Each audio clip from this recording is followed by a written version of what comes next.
This will be the first of 3 parts talking about small groups for math in our classrooms.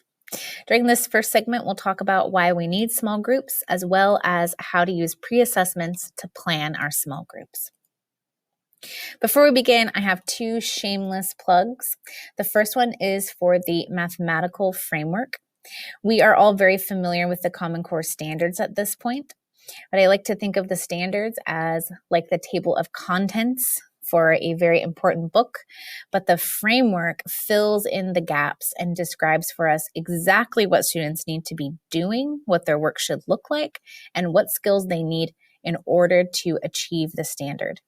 If you haven't dug into this lately, this is the key to ensuring that you are teaching the rigor and hitting all of the claims and targets for Common Core. Second plug is for Engage New York. I know it's not a super popular tool yet around here, but Engage New York, we really like it because it very clearly aligns to the mathematical practices that are driving achievement of the Common Core standards. So if you haven't checked out Engage New York either, there's a link here, especially for your higher students in class. Engage New York provides some great activities and resources. Why do we need small groups? So 3 basic reasons. We've been talking about this all year. We want to use them to build mathematical conceptual knowledge through discussion, because in a small group, you can facilitate these very powerful conversations that will uncover student misunderstandings and help move them forward. The second thing that it's easier to do in a small group is to see how students are modeling with mathematics.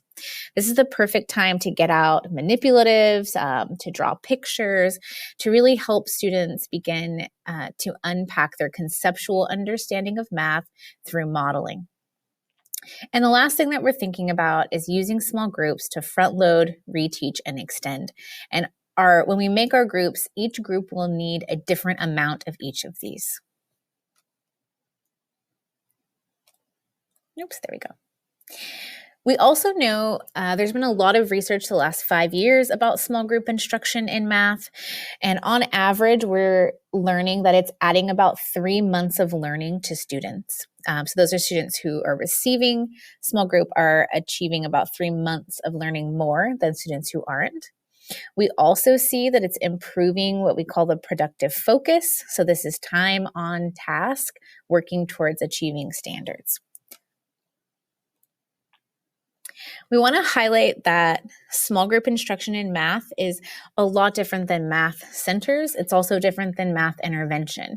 This is a tier 1 practice, so you are teaching Common Core standards in small groups to every student. You are also front-loading and backfilling skills. But when we think about math centers, students rotate to centers in our class, but every student rotates to every center, so they're essentially getting whole class instruction.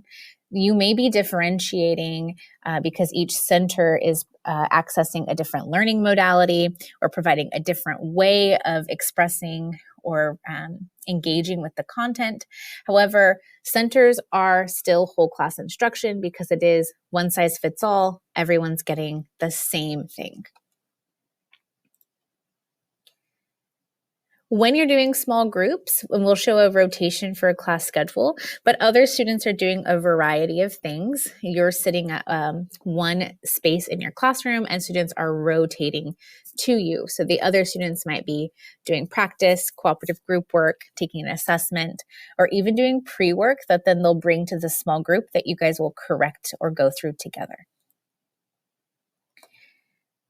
In order to drive your small groups, of course, you have STAR testing as a progress monitoring tool, but we want to encourage you to create your own diagnostic assessment. Sometimes your curriculum will give you a pre-assessment, and that works also. But what this diagnostic assessment allows you to do is be really focused on what skills do your students need, and what are you looking for in terms of standards mastery. This should be a pretty short assessment. You're going to give it. And then in the next clip, we'll talk about what you should do with that information.